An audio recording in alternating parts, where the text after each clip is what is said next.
Hello అండి, అందరికీ నమస్కారం. ఈరోజు మీకు పెరుగు ఆవడ తయారు చేసి చూపిస్తాను. ఈ వాళ్ళ పెరుగు బాగా పీల్చుకునండి, జ్యూసీగా చాలా బాగుంటాయండి, టేస్టీగా. ఈరోజు వీడియోలో అత్తయ్య పెరుగు ఆవడలు తయారు చేసి చూపించబోతున్నారు.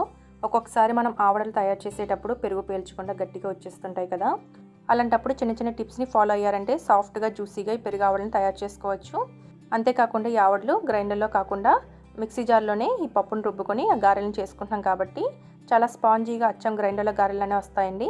ఇంకా ఆలస్యం చేయకుండా ప్రాసెస్ స్టార్ట్ చేసేసుకుందాం. ముందుగా ఒక కప్పు మినపగుళ్ళని తీసుకొని 2-3 సార్లు వాష్ చేసుకోవాలి. మీకు కావాలంటే పొట్టు మినపప్పు అయినా తీసుకోవచ్చు.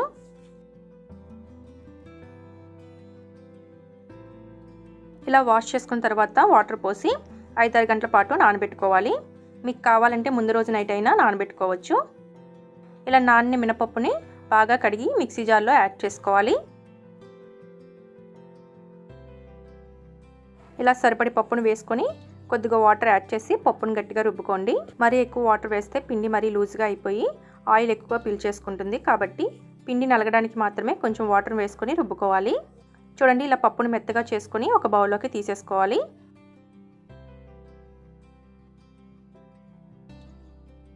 ఇప్పుడు ఇందులో రుచికి సరిపడా సాల్ట్ వేసి బాగా కలపండి. దీనిలో నేను బేకింగ్ సోడా యాడ్ చేయడం లేదండి, మీకు కావాలంటే 1/2 టీ స్పూన్ బేకింగ్ సోడాని యాడ్ చేసుకోవచ్చు. ఇప్పుడైతే మనం సోడాని యాడ్ చేయకుండానే ఈ మినపగారెలను ఫ్లఫీగా ఎలా చేయాలో ఇప్పుడు చూసేద్దాం. ఇలా స్పూన్తో ఒక 5 నిమిషాల పాటు బాగా కలపాలి.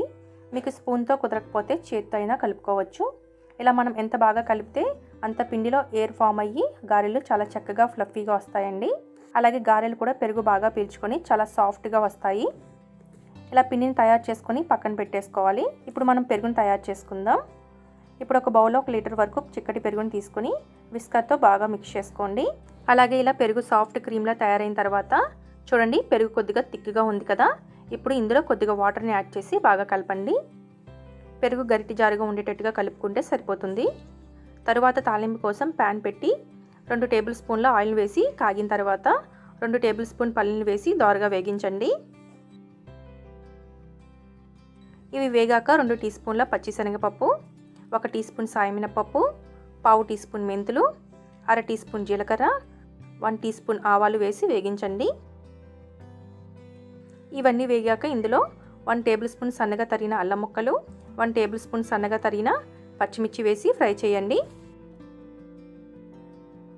అలాగే 3 ఎండుమిర్చి, కొద్దిగా కరివేపాకు వేసి ఫ్రై చేసుకోవాలి.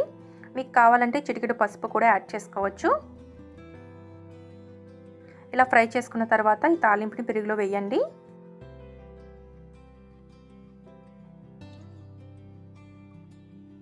తరువాత ఇందులో రుచికి సరిపడా సాల్ట్, కొద్దిగా కొత్తిమీర వేసి బాగా కలుపుకోవాలి. ఇలా తాలింపు యాడ్ చేసిన తర్వాత ఇలా చేత్తో పెరుగును మిక్స్ చేస్తే తాలింపు ఫ్లేవర్ అంతా పెరుగుకు పట్టి పెరుగు మంచి రుచి వస్తుందండి. ఇలా కలిపిన తర్వాత మూత పెట్టేసి పక్కన పెట్టేసుకోవాలి. ఇప్పుడు ఒక బౌల్లో 1/2 కప్పు పాలు, 1.5 కప్పు వాటర్, చిటికెడు ఉప్పు వేసి బాగా కలిపేసుకోవాలి. ఇలా కలిపేసిన తర్వాత దీన్ని పక్కన పెట్టేసుకోండి. ఇప్పుడు మనం గారెలు వేసేసుకుందాం. మనం గారెలు వేసేటప్పుడు ఒక్కొక్కసారి షేప్ అనేది సరిగా రాదు కదా, అలాంటప్పుడు గారెలు చక్కగా రౌండ్గా రావాలంటే ఎలా వేసుకోవాలో చూసేద్దామండి. ఫస్ట్ ఇలా వెడల్పుగా ఉన్న గరిటెని తీసుకొని ముందు చేతిని వాటర్లో తడిపి తర్వాత గరిటెకు కూడా వాటర్ అప్లై చేసి కొంచెం పిండి ముద్దను తీసుకొని ఇలా రౌండ్గా ఒత్తుకోవాలి.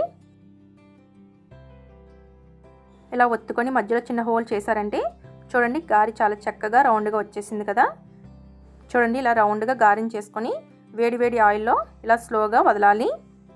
ఇలా ఎన్ని గారెలైనా ఈజీగా రౌండ్ షేప్లో చక్కగా తయారు చేసుకోవచ్చు. సేమ్ ఇదే ప్రాసెస్లో ఆయిల్లో ఎన్ని గారెలు పడతాయో అన్నీ వేసేసుకోండి.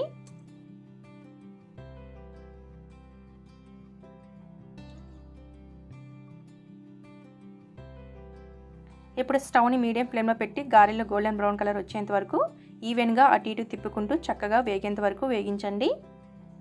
చూడండి, ఇలా గోల్డెన్ బ్రౌన్ కలర్ వచ్చిన తర్వాత వీటిని వెంటనే తీసేసుకొని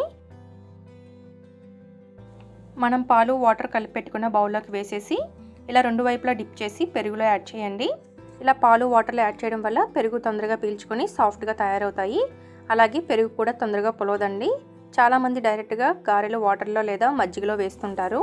అలా కాకుండా ఇలా పాలు వాటర్లో వేసి ఆవడలు తయారు చేసుకోండి.